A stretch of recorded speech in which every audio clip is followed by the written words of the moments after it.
So let's start with this, and it's starting at 10:25 p.m. a.m. Sorry, for the next 50 minutes, I will try to entertain you and actually give you some insights about what's happening out there. No, so let's start with the speech human-centered behavioral trends. This is my company, Unusual Business as Unusual.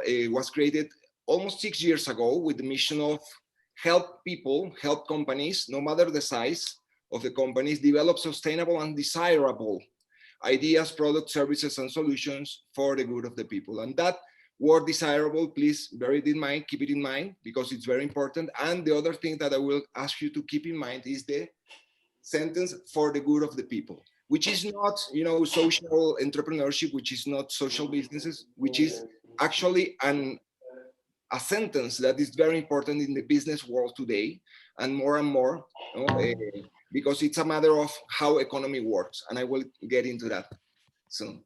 So we're going to talk today about human-centered behavioral trends, and I want to start by establishing a common ground of understanding of the different words that we're trying to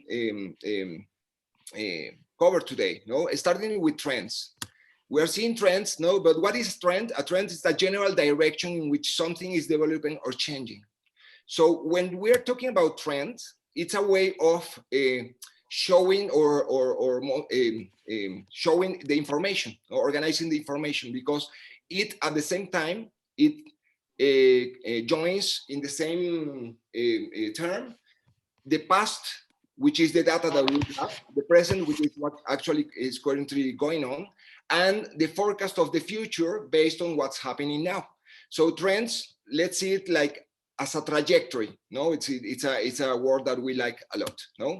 So the second term that we're going to define is human-centered. Human-centered is an approach coming from psychology in the 1950s, in the 50s, last century, and it actually has not methodologies, but 3 pillars. And let's talk about these 3 pillars just to understand. The first one is acceptance. Acceptance is the ability to surpass all the filters or surpass all the judgments that we may have about something, and just dare to see it as it is, without any judgment. Later, we'll have empathy. Empathy, once you can see what's happening out there with someone, the empathy is the ability to put in the shoes of that person. So that's the second important part. If we are going to create, if we are going to innovate, that is a very important word, because it's not a matter of what the company needs, it's a matter of what the company can't take advantage of, what's happening out there, and that's something that can only be achieved through empathy. And the third one is congruence, the third pillar, which is not that common in our world, but it's very desirable. And the congruence is, once I understand what's happening with you, once I put in the shoes, once I understand what do you need, what am I going to do from my perspective, from my point of view, from my position, to help you out. So that's the congruence. And the congruence in this case is leaving all the facades, leaving all the corporate faces that we may have, and be as we are. So having those three principles, they are very abstract in the world of business. In psychology, they are okay, but what happened in the world of business? Let's talk about business. Starting with the main purpose of any business is to create value, continuously creating value. That is things that people want out there. But what is value? And how people assign value? How do we, when we behave as humans and not as corporate merce people, how do we assign value to things? And that's very important. What is value? Let's start with the definition in Spanish. Sorry, Brazilian guys, and sorry, Carl, that I know you're listening there. Es grado de utilidad o aptitud de las cosas para satisfacer las necesidades. That is, it's a subjective unit of measurement that people will assign to things based on the ability of those things to satisfy my own needs, to be useful for me. The same happens in English. The English definition, any English definition will talk about the usefulness of something. So that's very important, because when we're trying to create value, No, we have to take into account not only the necessity or the need of the person, but also the context and the time of that need. Because no, in this example, well, the high five is great, but if I'm drowning, no, I don't want a high five. No, I need some help, some other kind of help. No, and the same is a hammer. A hammer is very valuable and very useful, but if you're drowning, no, a hammer worth nothing for you. So that's very important in terms to understand the value and how every value is human-centered. And it starts with the question, what do you need? And then, what can I do for you? And in this sense of what can I do for you, we use this metaphor called vitamin or aspirin. Vitamin is something, well, it's a pharma metaphor, no, by the way, but vitamin stands for something that enhances my life. No, so that's the impact that it will have. I will value things that actually enhances my current situation, vitamin, or solves a problem for me that no one else is solving. So that's an aspirin. I have a headache, I take an aspirin, and the headache is gone, my problem is gone. So those are the ways of impacting through vitamin or aspirin, and always remembering that the value equation actually happens inside people. No, so every value is human-centered, and that's why we wanted to establish that at the beginning. It starts with a need, the satisfaction of that need, and if I get value, I'm willing to give something of value in exchange, and that's how the economy works, and that's how the human-centered value equation actually happens. So having said that, no, bear in mind that what we will do actually, no, in these days, that you will be doing in these days, it's actually create propositions of value. But those propositions of value, or those value propositions, have to be based on the needs of the other person that will actually be the one who assigns finally the value to what we are doing. And the third part of it is behavioral. Why behavioral? Let's talk about behavioral. No, we're talking about, we will be seeing trends today. No, but what I like about trends is that it's a word that is very wide in terms. We saw it as a general direction or a trajectory, but also it's a fashion. No, and that's very important to distance ourselves from that second, because trends can be used for, you know, fashion, for color palettes, for accessories, for food and health. No, trends can be used referring to a gadget that is actually trending now. No, about music, about design. No, even in internet, it's very confusing, the word trend, because well, we talk about trending topics, and those trending topics actually last for half an hour, 2 days max. No, so it's very important to distance ourselves from that kind of trends. And the approach that we have at Business as Unusual is what we call behavioral trends, which is what we actually be seeing today. Why behaviors? Behaviors is a way of segmenting people, of segmented markets. That is important, because what you see, actually, what we watch when we talk about trend watching, what we watch actually is behaviors, because from those behaviors and the observance of those behaviors, we can extract insights, no, to understand actually the motivations behind those behaviors. And also we can extract need states, or understand the need state of when what a person needs when it's behaving in that way, because in that sense you can extract opportunities to create value. So that was the common ground that I wanted to set up, no, because when we're talking about trends, we should be talking about something that doesn't disappear overnight. No, a gadget, TikTok, it's trending now, but it's not the kind of trend that we are looking. We are looking for insights, need states, and behaviors that do not disappear overnight, so we can plan and forecast our company, our business, into the future with a ground of with some stable ground. So having said that, let's start with the human-centered behavioral trend selection. No, anyway, if you want to dive deeper, you can go into our website, unusual.business, later on another moment, to see the full stock of 52 trends that we have already published. We have a selection of 9 trends for today, no, because of the timing, and the most relevant discussing with the team. So let's get our human eyes. Let's put our human eyes on. Let's take aside our corporate facade, no, and let's see people out there and what's happening out there. Starting with this first trend, which we call me, myself, and I. This is Narcissus. No, Narcissus is a legend. No, it's a myth created actually to explain or to explain different parts of the personality. In this case, no, Narcissus, no, needs to, he's for himself, no, and this is what's happening today. No, actually, the mirror of Narcissus has become the Black Mirror that we see in the Netflix series.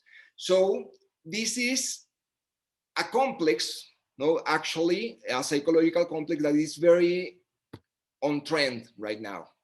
We actually have taken into so many selfies. It's millions and millions and millions of posts with the word selfies. We are creating gadgets to actually enhance what our current gadgets do.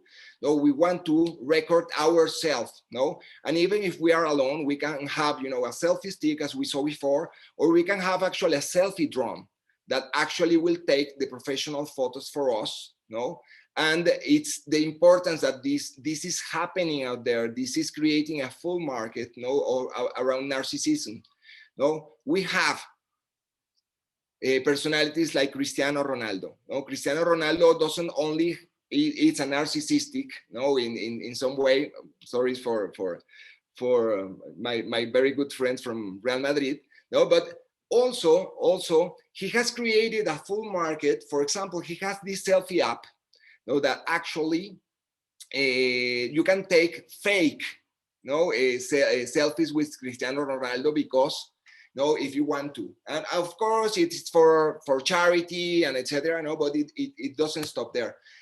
We have all this narcissistic, no, through the reality shows, and especially the Kardashians, no, giving our arena in the beauty and health and aesthetics arena. No, it's very important that we take into account what's happening. No, actually, no, from the Kardashians, there are many doctors that actually say that thanks to Kylie Jenner, no, one of the Kardashians, and actually the work that she has done with her lips, is that this has become fashionable. No, a lot of young people, young women want this, no, lips feeling, feel. I don't know how to say it in English.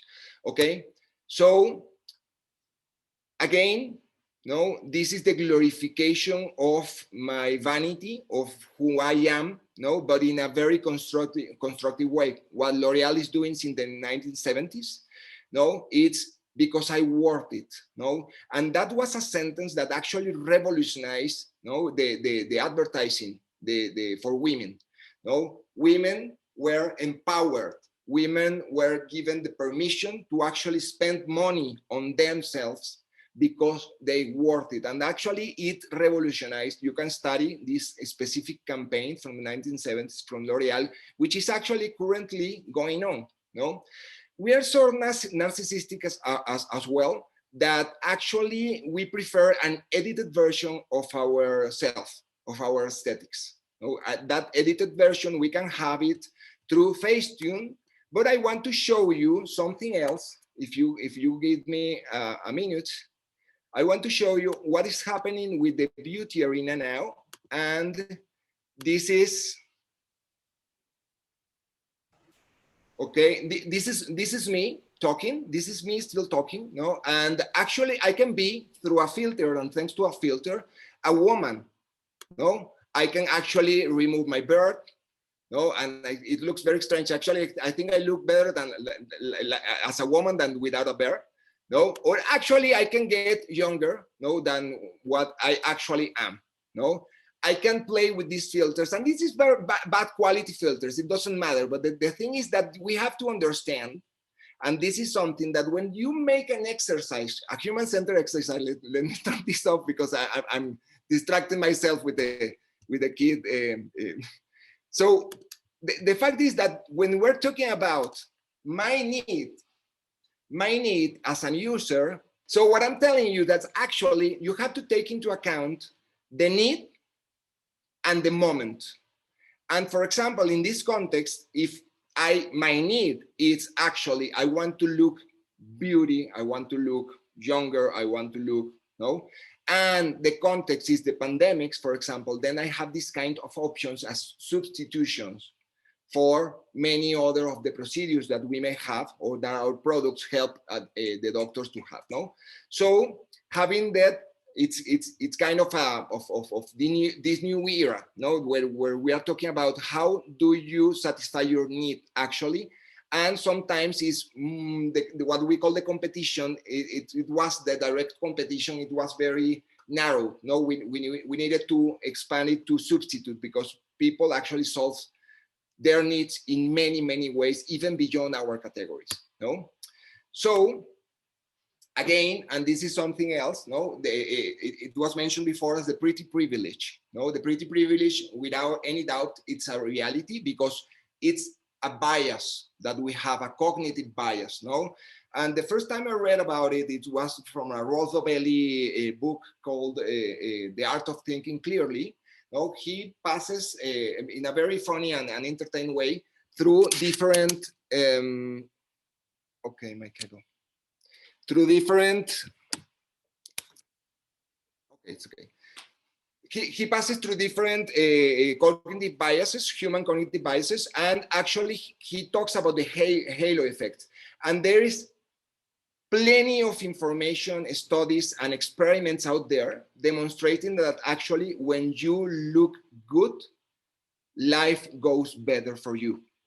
No? And this is something that we may want not to be true, but it's the truth. No? And when we talk about inner beauty, no, we are talking about inner beauty because it's what we are supposed to say, but actually our biases and the way we are wired give preference to people that actually looks pretty, looks nice. No? And I invite you later on to research. For example, there are many good research, but also there are many YouTubers that have done this experiment with Tinder or other matching apps, no? And they say, well, let's see how true is this, and actually it's true, no? So I invite you to navigate through that. So that was the first the first trend that we want to cover, no? And let's move into the second one, which we called augmented humanity. It's actually the drive to go beyond what biology gave us. And this is something that actually is very human. We want to run faster and longer. We want to see better. We want to hear better. And this kind, for example, in this specific earphones are actually a prototype, no, called Human. No, sound by Human. The company is called Human. And it actually makes a lot of things, even translating online what you are listening to. So this prototype, actually, you can put music, but you can also listen to conversation. It has a noise reduction and many other features, no, that actually are enhancing the way we hear. No, Viagra is an enhancer. No, I'm 50, I'm 60, I'm 70. I don't want to lose the sense of youth. I don't want to lose, no, the happy part of life. No, so I don't have to anymore. I have this Viagra, these substitutes, and even surgical procedures. But it has become very popular because it was a huge need out there that was taken advantage through Pfizer, no, by Pfizer. Also, there we have these experiments by artists, and for example, this is the third thumb. No, it's created by an artist. It is managed through the foot. No, you manage with the foot, and it's probably nothing that will actually fly. But the interesting part of it is experimentation that we're having with this augmentation of what biology gave us. No, going specifically to what we sell, the toxin and the different products that we have at MERS. No, for example, we have what SafeFace and other companies are doing. They are treating, no, in this case, what they call the gummy smile. No, when you smile and you show many of your gums. No, so this is what they are treating, and they are actually treating it with botulinum toxin. No, and this is happening out there, and thinking about how to. I mean, I was born with this. You can help me, and there are many different uses and creative uses of our product that we actually should take into account, no, as opportunities to give ideas to sell more, no.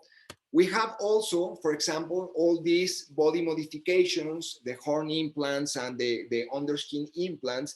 And this is, I don't know if the technique is actually with fillers, like the way that, like the one we have, no? But actually, this is something that the main purpose of having these kind of slides like this, the body modification, or these people, no, which are very famous Quebecois, no, a Canadian couple called Maters, fecal mothers, Matière Fecals, no, and this is actually because if we're talking about innovation, we shouldn't be thinking in the same beauty standards as always.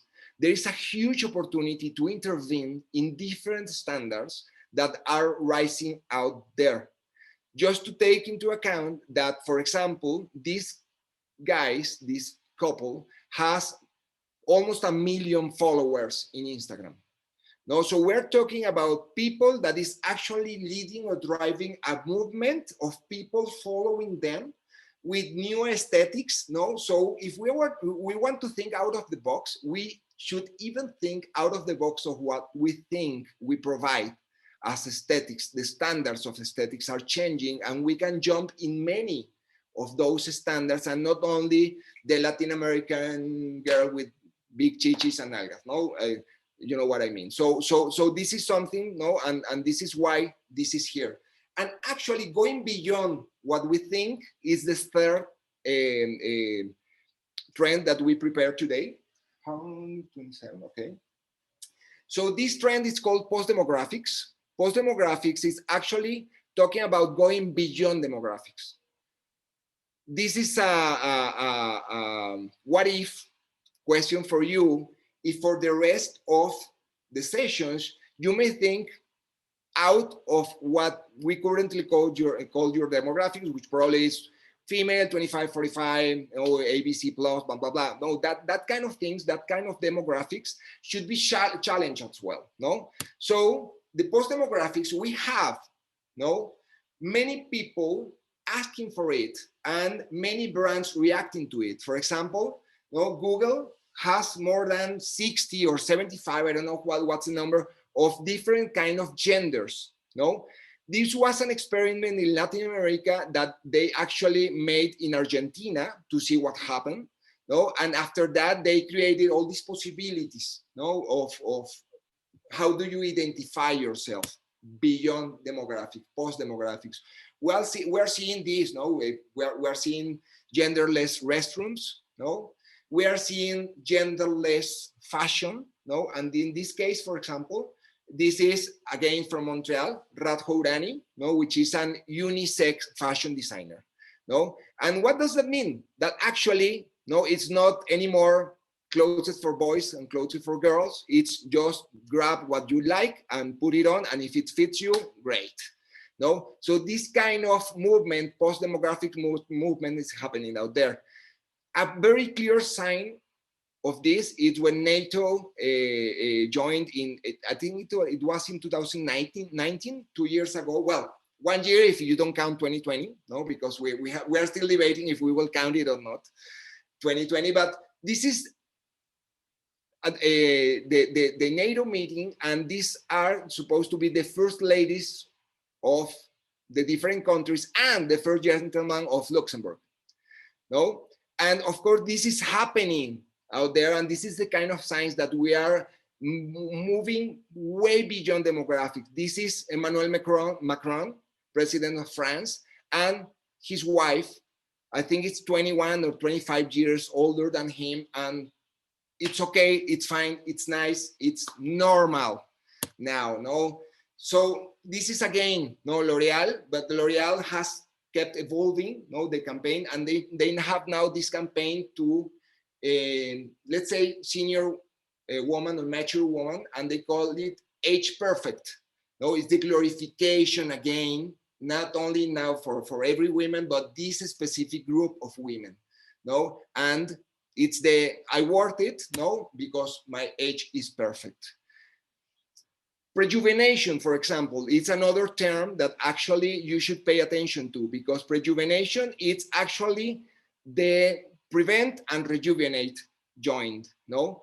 Why? Because when you want to rejuvenate, sometimes it's late.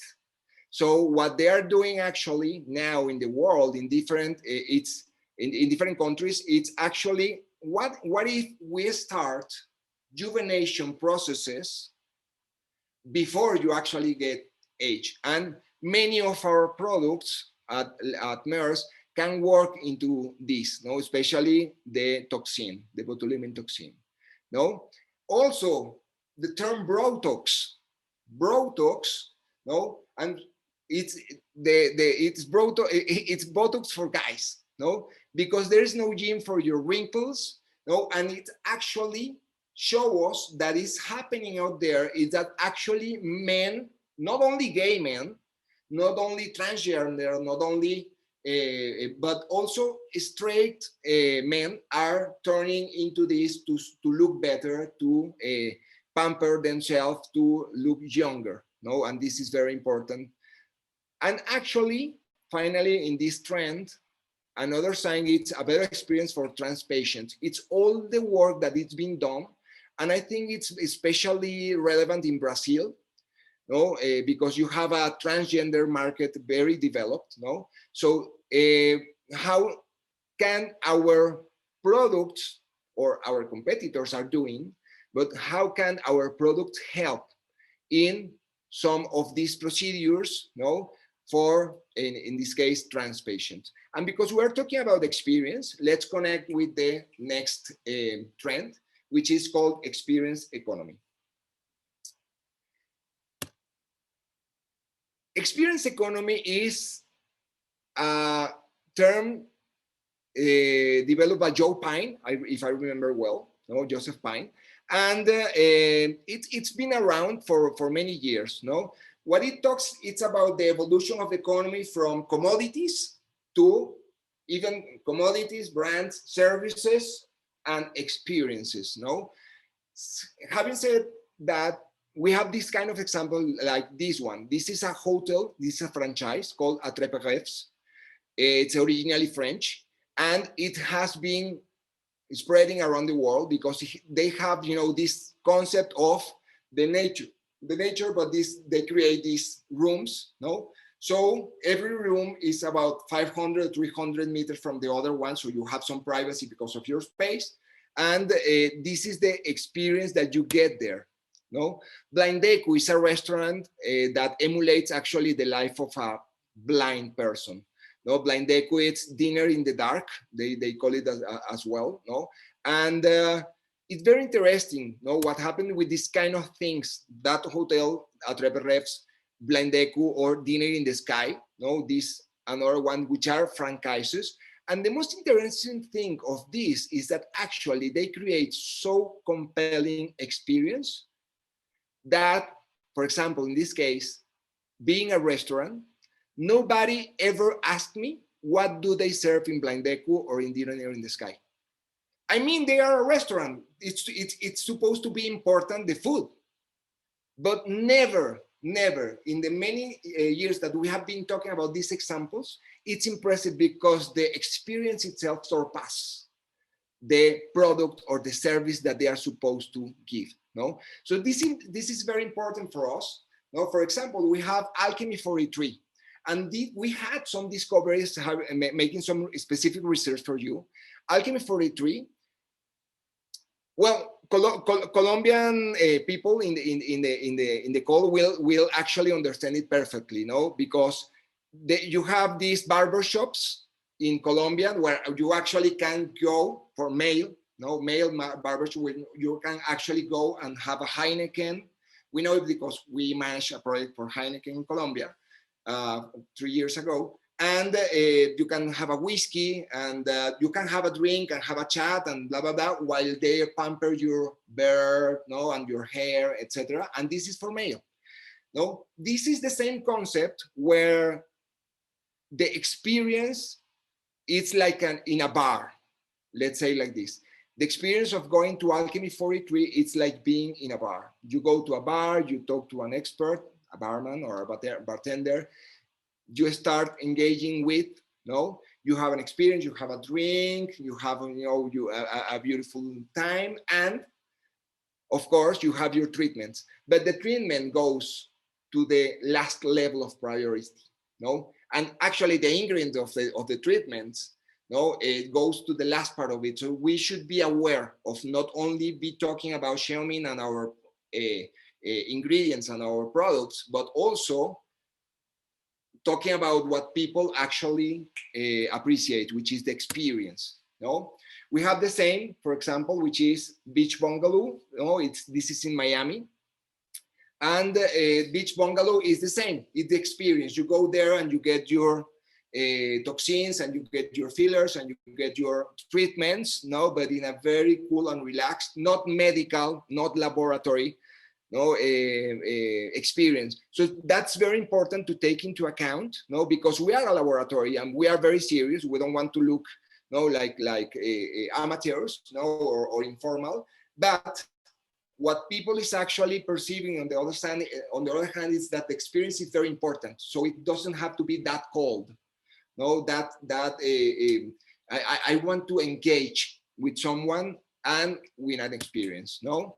And of course, with these very polemical Botox parties, but we had to mention them because, and this is something very important, because whether we like it or not, it's happening out there. So it's a decision of the company if we will take advantage of that kind of things or not. And how can we take advantage of that? For example, if we are going to not to promote Botox parties, but we can actually prevent people about Botox parties and what's happening out there. So that kind of things, no, as I told you, it's without judgment, it's acceptance. This is happening out there. What are we going to do with that? Knowing that that's happening out there. And I know this is not new for you, no? And finally, regarding the experience, this is something that we have been working a lot, especially with a couple of clients since 2 years ago, and on the health industry, which is actually the differentiation between the service that we give and the experience that the patient has, no? And in this way, for example, let's talk about this. No, this is only a graphic to demonstrate that there are many different ways to solve. But let's talk about a mix of Google and Procter & Gamble. Procter & Gamble defined in the 1970s that there were two moments of truth. The first moment of truth was the shelf. The person is taking the decision, the purchase decision. And the second moment of truth is the service, the experience of what we have, you know, how it cleans my clothes, how it, brushing my teeth, etc. No? But like about 8 or 10 years ago, Google introduced what they call the zero moment of truth, which is actually, since the internet era, the zero moment of truth is actually all the questions that I make online and all the research that I make online to satisfy my need while I don't know what the options are. So all this previous research is something that, if we are talking about the experience of the patient in this case, let's take into account not only that experience is more important than actually what we offer as products, and this is very important to bear in mind, but also that the experience surpasses the service. The experience comes actually from many moments before, opportunities to actually bring value to the research that people is doing.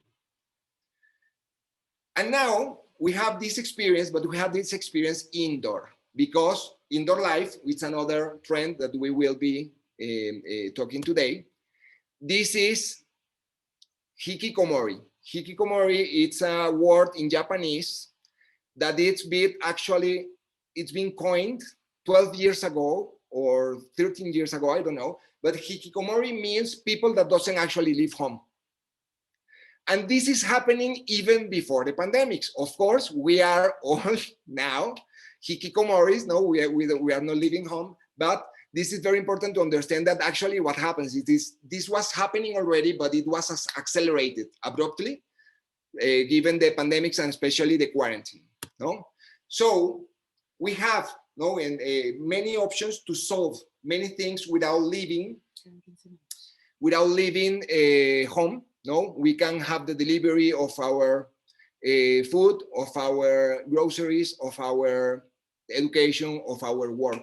Many of us are actually now in our homes, but we are not at our homes. No, we are having a Zoom call. No, and we are actually in the whole Latin America, and in Holland, if we include in the Netherlands, if we include a car. No, so we are spread around, and actually we are living our indoor life in this 21st century in a very comfortable way.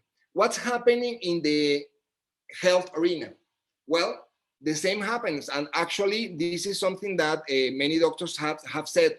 No, and I don't know if in your conversation previously this came out, but many people is afraid of going out, especially to a medical center.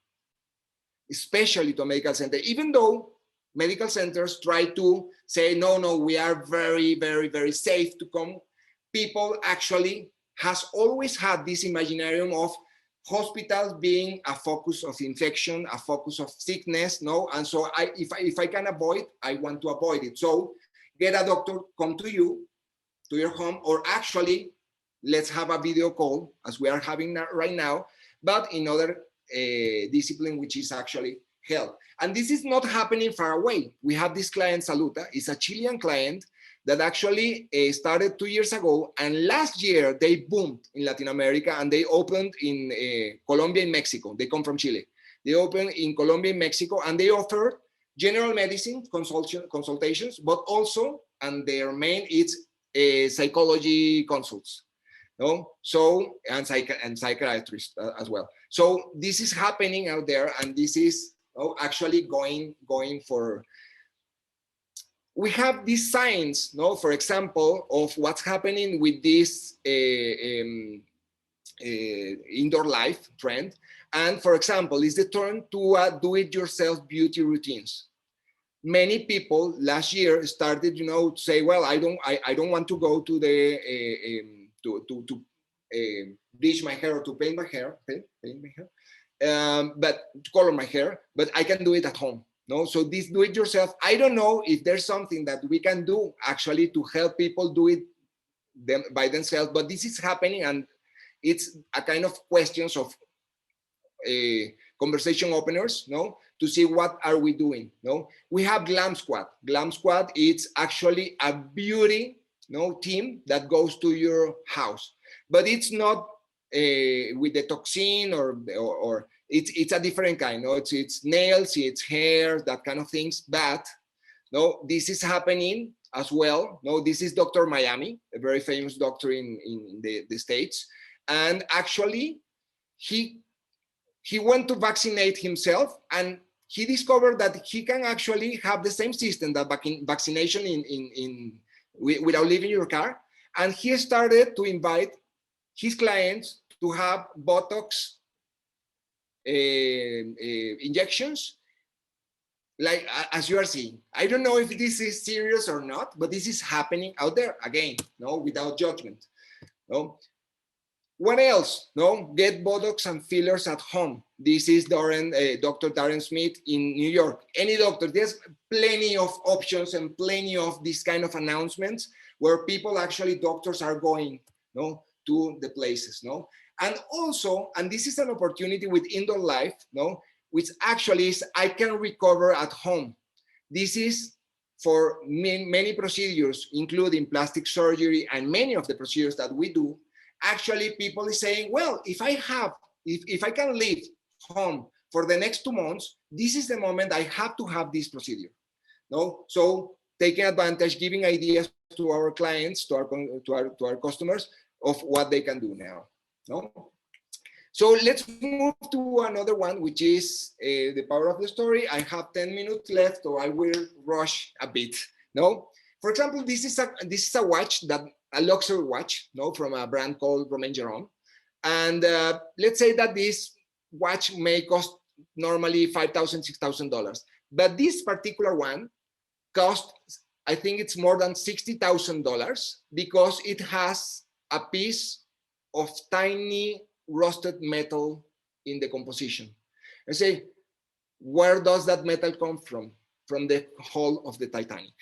So this is the kind of ways that we actually go beyond the functionality of something, and we can add value through stories, through histories. No, this is the Elephant House in Edinburgh, in Scotland, and actually it's the birthplace of Harry Potter. And actually it's a very popular destination, because it's a cafe, it's a normal cafe, you can have a cafe, but if you're a fan of Harry Potter, you have to be there. No, so that's the kind of things, that stories adds to the things. We actually wrote a couple of years ago in the Futurist Club from Carl's. We actually wrote about the storytelling and the value of storytelling, and we came out with this experiment called significant objects. Significant objects, in short, some guys took 100 items, let's say that $1 each, and bought it in eBay and then sold it again in eBay, but writing a great story about each one of the items.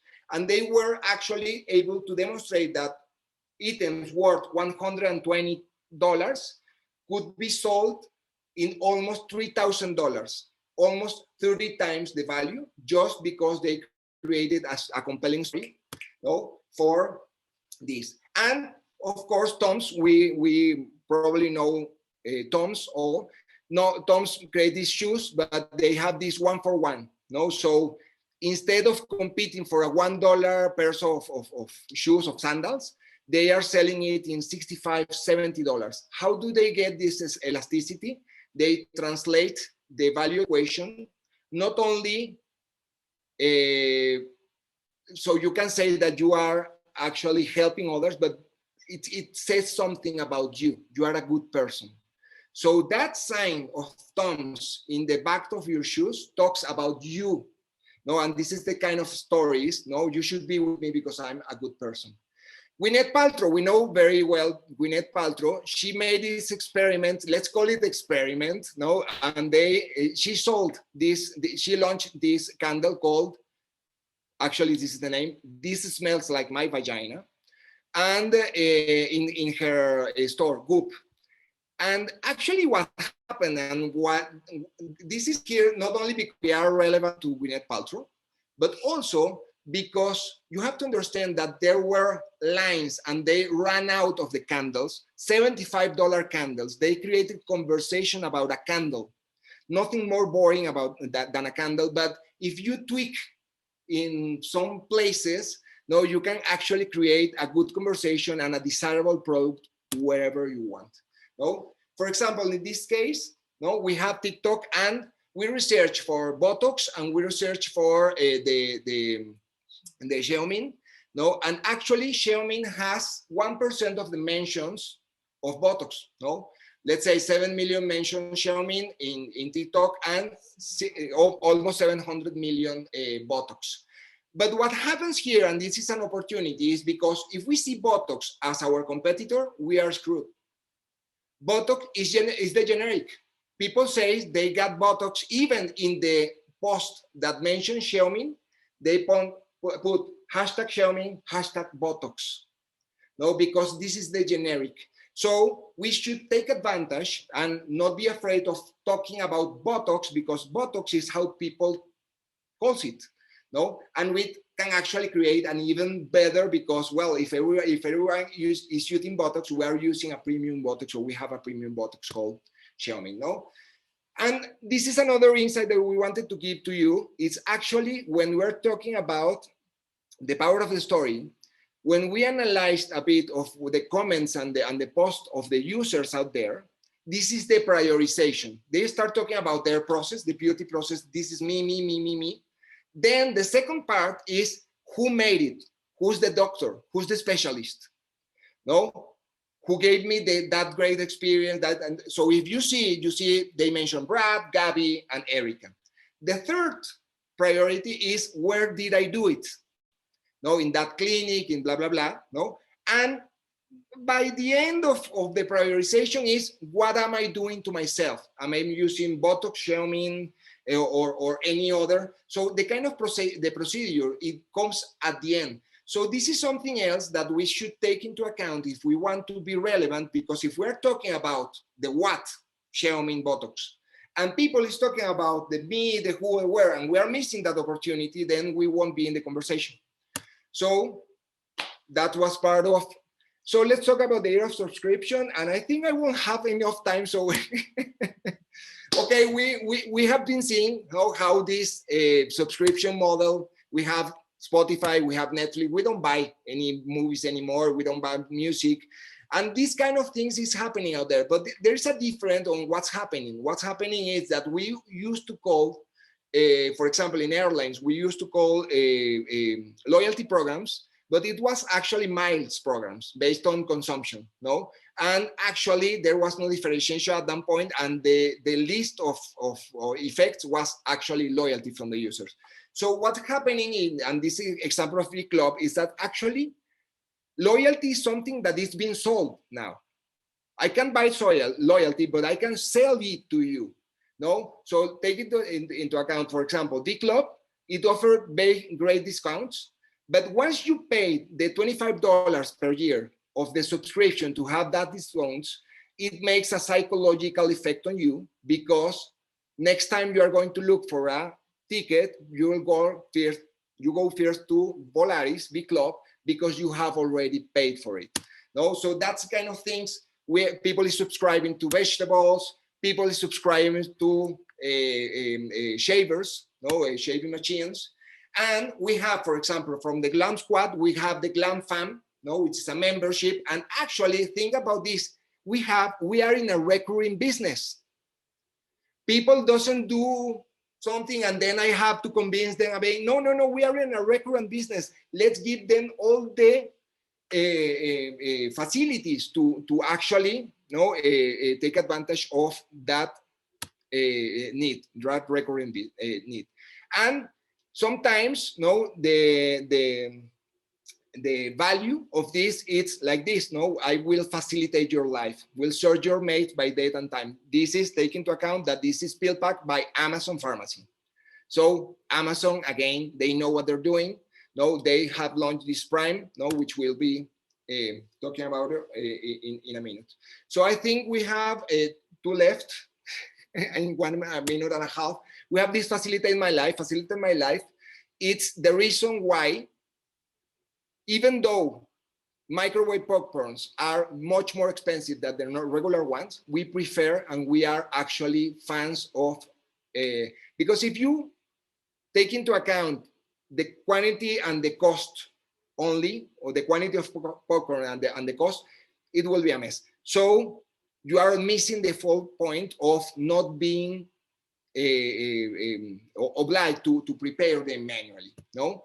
So this is the kind of thing that actually explains the popularization of Nespresso. I love to prepare my coffee handmade, handcrafted, but I look for help, with the Roomba and that kind of robots, That is why Tinder was so popular, because it simplified to what actually happens. It's okay, I like it, I don't like it, I like it, I don't like it. So the swipe surpassed all the formularies that we used to fill out in the matching places and blah blah blah, with only one swipe. What's happening in the health and beauty and aesthetic industry? For example, the liquid nose jobs. It's part of what's happening out there. They're actually using what we have as products a substitution for a very invasive procedure, which is actually a nose job, a chirurgical nose job.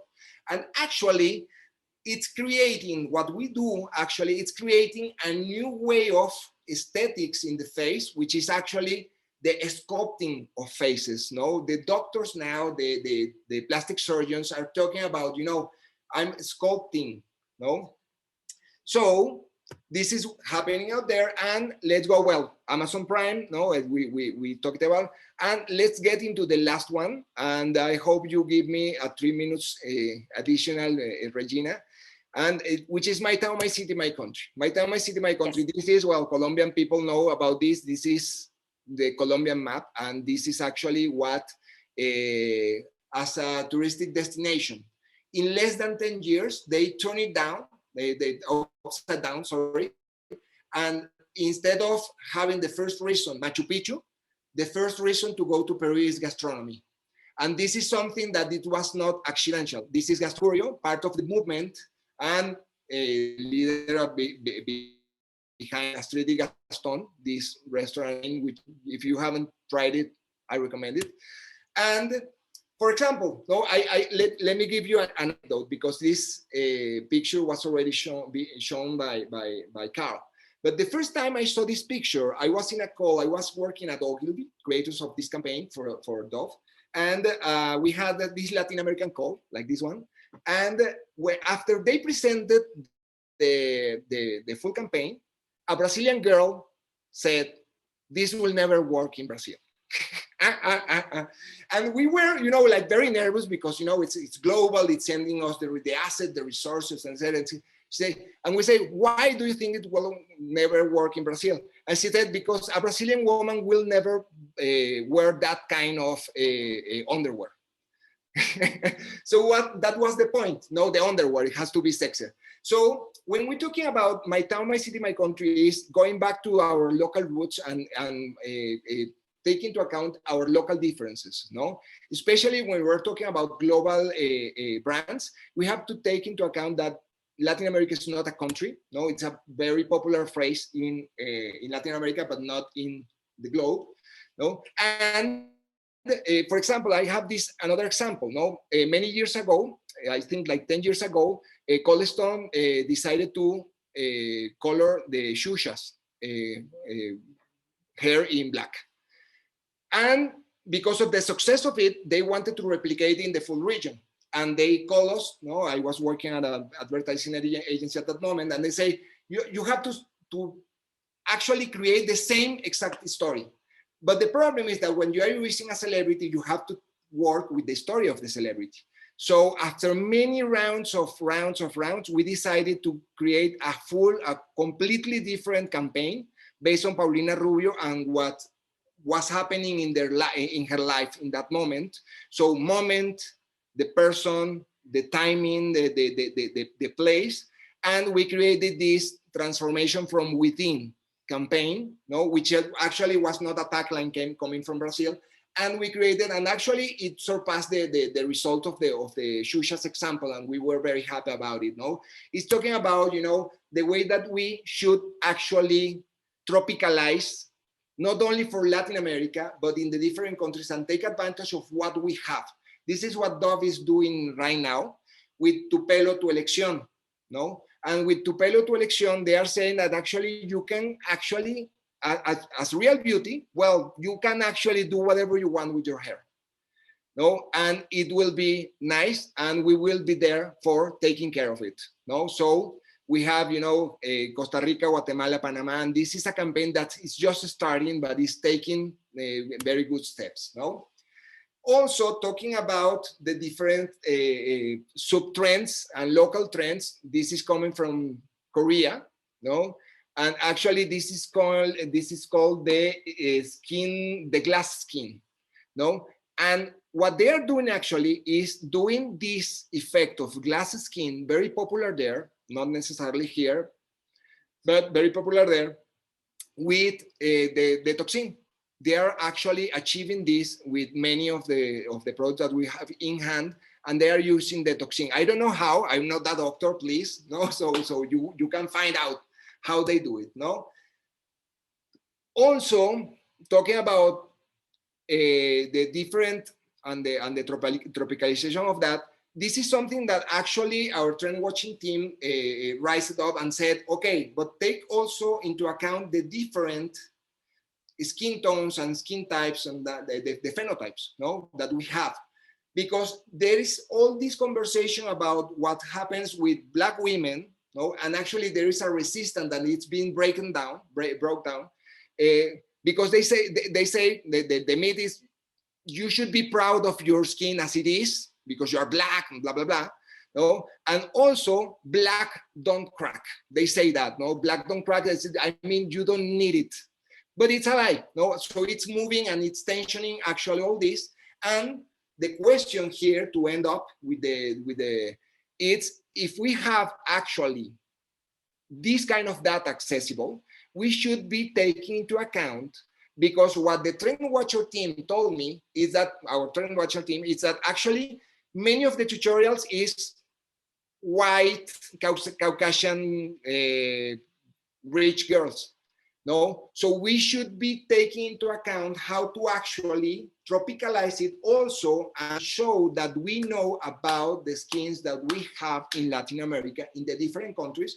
And this is accessible. This is Wikipedia. No, I mean, you can actually get this information. This is public information, but it's very helpful, no, to establish specifically what kind of decisions are we going to make per country. So this was a walk through some of our trends, 9 of them, the human-centered behavioral trends. If you want to navigate further on later on, you can go to Unusual Cards, and we are launching actually next Monday a new service. So you'll have many more examples and information. So the invitation to finish up is get your human eyes, put your human eyes on. Remember the human-centered approach, the 3 pillars: accept what's happening out there, let's put in the shoes of the people, and let's be congruent with what I think and what I believe. No, remember what is value, and actually that value is an equation that happens externally in each people, starting with the understanding of what they need. So let's start your process, no, by asking what do you need, and then what can I do for you? And this is the final part. Remember that I told you that for the good of people is a good phrase. If we're trying to impact positively the lives of people, that is a good business. I mean, we can make money if we enhance something in their life, if we bring some satisfaction, some problem solving to their lives, and we will feel at the end better persons. So that's the idea.